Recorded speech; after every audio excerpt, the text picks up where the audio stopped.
Assalamualaikum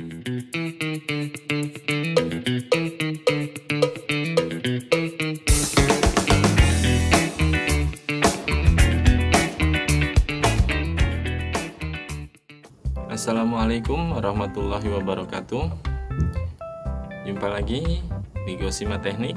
Di video kali ini saya ingin menjelaskan tentang cara kerja AC split dan sistem sirkulasinya, juga dari komponen-komponen dan fungsinya ya. Untuk sistem kerja AC split ya, kelihatan ya. Yang pertama kita jelaskan yaitu pada kompresor ya. Kompresor merupakan jantung pada AC, diibaratkan seperti manusia ya.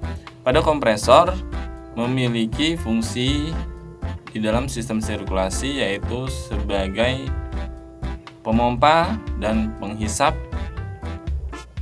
gas freon pada sistem sirkulasi ya. Di dalam sistem sirkulasi ini kompresor berperan penting yaitu sebagai mesin utama atau penggerak utama pada sistem sirkulasi. Nah, setelah dari kompresor, yang kedua yaitu kondensor. Kondensor dimana fungsinya itu untuk merubah tekanan gas freon menjadi cair karena memiliki tekanan yang tinggi. Nah, di dalam kondensor wujud freon yang nantinya akan berubah menjadi cair akibat tekanan tinggi yang disebut dengan kondensasi ya. Dari kondensor lalu masuk ke filter untuk proses penyaringan, yaitu sekiranya ada serbuk-serbuk kotoran atau lain-lainnya itu disaring oleh filter agar tidak masuk ke bagian pipa kapiler. Nah, fungsi filter itu untuk menyaring kotoran yang ada di dalam sistem sirkulasi. Terus setelah filter dia masuk ke pipa kapiler.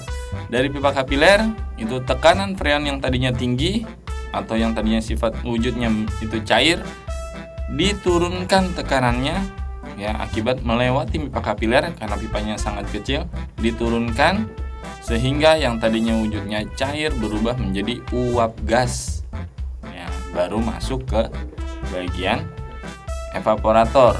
Jadi fungsi si kapiler itu menurunkan tekanan freon ya, lalu masuk ke evaporator ya. Yang tadinya freon itu tekanan tinggi, dia meneruskan kerja dari pipa kapiler ya, sesuai dengan fungsinya dari evaporator, yaitu meneruskan kerja dari kapiler, yaitu merubah freon cair menjadi uap gas ya, dan akan bersifat dingin, bahkan sangat dingin ya, sehingga nanti terbentuk bunga es di bagian dinding evaporator ya. Maka baru dihembuskan oleh blower. Nah, di evaporator ini yang disebut dengan evaporasi proses kerjanya, yaitu menurunkan tekanan freon. Nah, dari evaporator masuk lagi ke bagian akumulator untuk kembali ke kompresor. Di akumulator disempurnakan, yang tadinya masih uap gas disempurnakan lagi menjadi 100% gas freon, baru kembali ke kompresor sehingga tidak merusak bagian kompresor akibat tekanan tinggi dari gas refrigeran.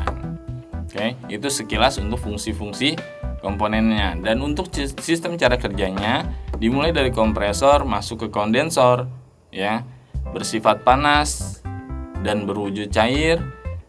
Nah, makanya di kondensor itu dilengkapi dengan fan atau kipas untuk membantu proses pendinginan pada kondensor supaya panas hasil dari kondensor tidak merambat ke bagian yang lainnya ya. Lalu diteruskan lagi dari kondensor masuk ke filter untuk penyaringan.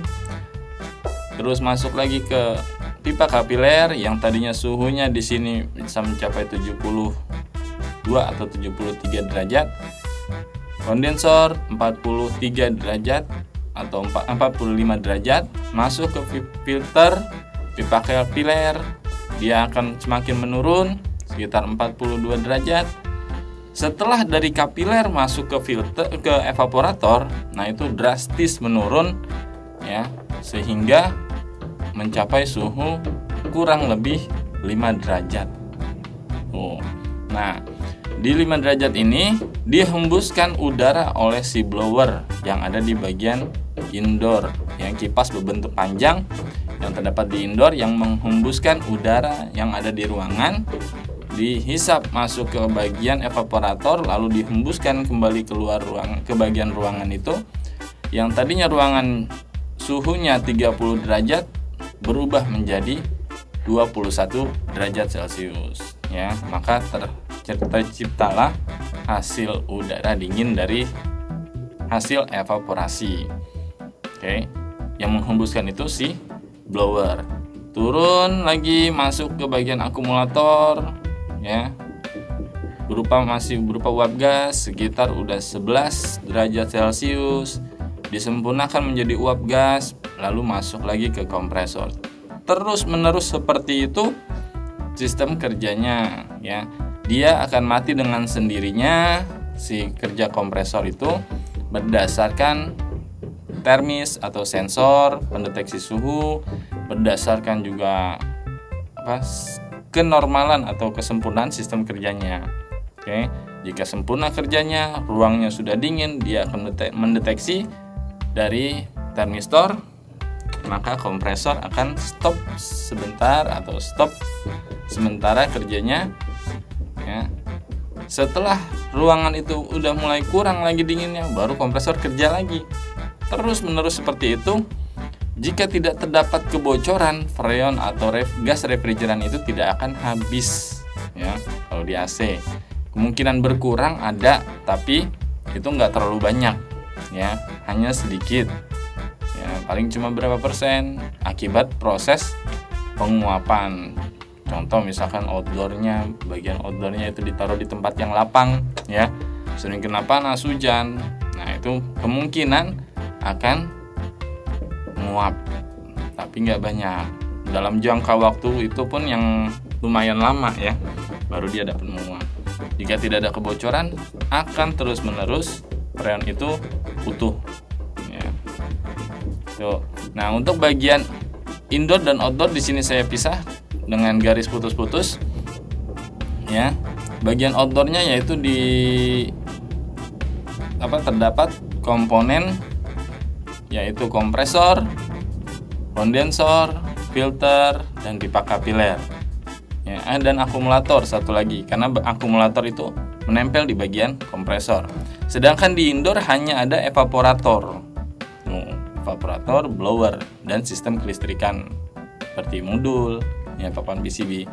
Untuk di outdoor, kompresor, kondensor, filter, pipa kapiler, dan akumulator beserta rangkaian kelistrikan untuk penghidupan si kompresor dan fan-nya ya. Lalu untuk apalagi tadi ya, bagian yang disebut komponen utama. Nah, yang disebut komponen utama itu ada 4, yaitu kompresor, kondensor ya, lalu evaporator ya, dan pipa kapiler. Jadi filter, terus filter dan akumulator itu adalah komponen tambahan ya. Dulunya pada saat pertama kali AC diproduksi, yaitu belum ada filter dan akumulator, maka disempurnakan supaya kerjanya lebih awet dan lebih baik, disempurnakan oleh filter dan akumulator. Oke, sekilas singkat penjelasan dari saya, semoga bermanfaat ya. Kurangnya mohon maaf, boleh kasih kritik dan sarannya.